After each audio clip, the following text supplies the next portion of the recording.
আপনাকে আমরা চ্যালেঞ্জ দিচ্ছি, আপনি ঈদ মিলাদুন নবীকে দ্বারা পালন করছে আবর্জনা বলছেন।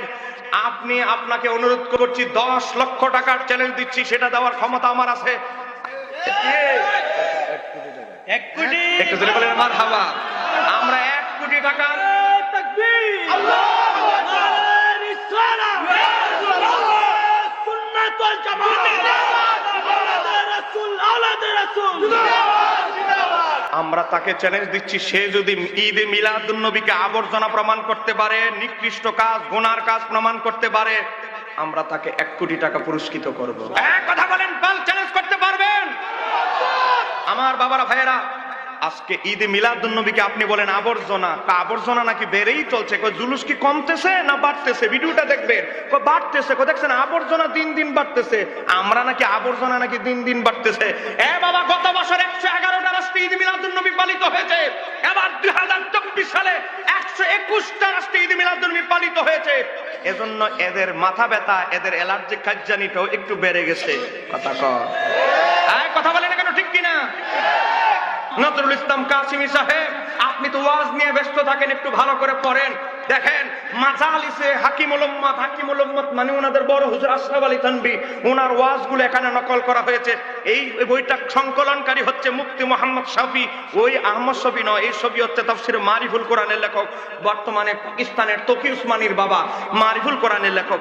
এই কিতাবের 190 নম্বর পৃষ্ঠা দেখেন, 190 নম্বর পৃষ্ঠা যারা মিলাদ ক্যাম্প করে, ঈদ মিলাদুন নবী করে, তাদের ব্যাপারে কি লেখা হয়েছে দেখেন।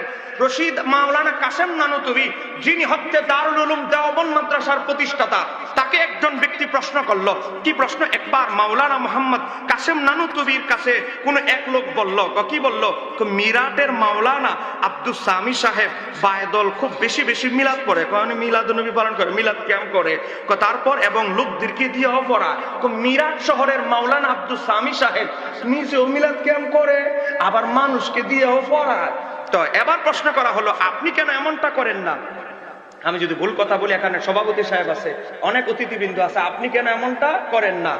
আপনাদের পাশাপাশি আলেম মাওলানা আব্দুস সামি সাহেব নিজেও মিলাদ কিয়াম করে, ঈদ মিলাদুন নবী পালন করে, টাকা পয়সা খরচ করে, মানুষ দিয়েও করায়, আপনি কেন করেন না? জবাবের মাওলানা নানুতুবি বললেন, ভাই সে তো নবী প্রেমের উচ্চাসনে রয়েছে, দোয়া করো আমারও যাতে সেই উচ্চাসন লাভ হয়। আপনাদের মাওলানা কাসেম নানুতুবি ফতোয়া দিয়েছে, যারা ঈদ মিলাদুন নবী পালন করে, যারা মিলাদ ক্যাম্প করে, তাদের সিনার ভিতরে নবী প্রেমে ভরপুর। এটা আমরা ফতোয়া দেই নাই, মাওলানা নজরুল ইসলাম কাসিমি সাহেব, আপনাদের বড় হুজুরের বড় হুজুরের বড় হুজুর মাওলানা কাসেম নানুতুবি, যিনি দেওবন্দ মাদ্রাসার প্রতিষ্ঠাতা, যিনি সমস্ত কওমি মাদ্রাসার রূপরেখার, যিনি আপনাদের দৃষ্টিতে প্রতিষ্ঠাতা, সেই মাওলানা কাসেম নানুতুবি বলে, আশিকা রাসূলরাই বেশি বেশি মিলাদ কিয়াম করে, ঈদে মিলাদুন নবী পালন করে। আবর্জনা আমাদেরকে না বলে, আগে আবর্জনা আপনার হুজুরকে বলেন। কথা কম, ঠিক কিনা? আরো যারা বলতে হবে, ঠিক কিনা? এই দেখেন আমার হাতে একটা বই, মুফতি নজরুল ইসলাম কাসিমিকে বলতে চাই, নবীর ঈদ মিলাদুন নবী পালন করার কারণে আপনাদের এত অ্যালার্জি খাইজানি, আমাদের প্রতি এত কষ্ট, আবর্জনা বলছেন। নজরুল ইসলাম কাসিমি সাহেব, আপনার বড় হুজুরের বড় হুজুরের বড় হুজুরের বড় হুজুর রশিদ আহমদ গাঙ্গুহি, যার জীবনীতে লিখেছেন আপনারা কুতুবে রব্বানী। বাবারে বাবা, আপনাদের কুতুবে রব্বানী ফতোয়ার কিতাব লিখেছে 2 খণ্ডে, বইয়ের নাম হলো ফতোয়ায়ে রশিদিয়া। এই ফতোয়ায়ে রশিদিয়াতে একটু ভালো করে পড়েন, আপনারাই অনুবাদ করেছেন, আল খিদমা প্রকাশনী, ইসলামী টাওয়ার, বাংলা বাজার, ঢাকা।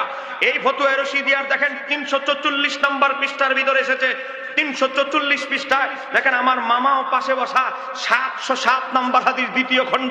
রশিদ আহমদ গাঙ্গুহিকে প্রশ্ন করা হলো, জন্মদিন পালন করার বিধান কি? কয় কারো জন্মদিন পালন করা যাবে কিনা? রশিদ আহমদ গাঙ্গুহি উত্তর দেয়, জন্মদিন পালন করা বৈধ। এখানেই শেষ নয়, তেমনি ভাবে কয়েক বছর অন্তর, কারণ বছরে একবার অন্তর মহান আল্লাহর সন্তুষ্টর জন্য ওই জন্মদিন উপলক্ষে মানুষকে খাবার খাওয়ানোটাও বৈধ।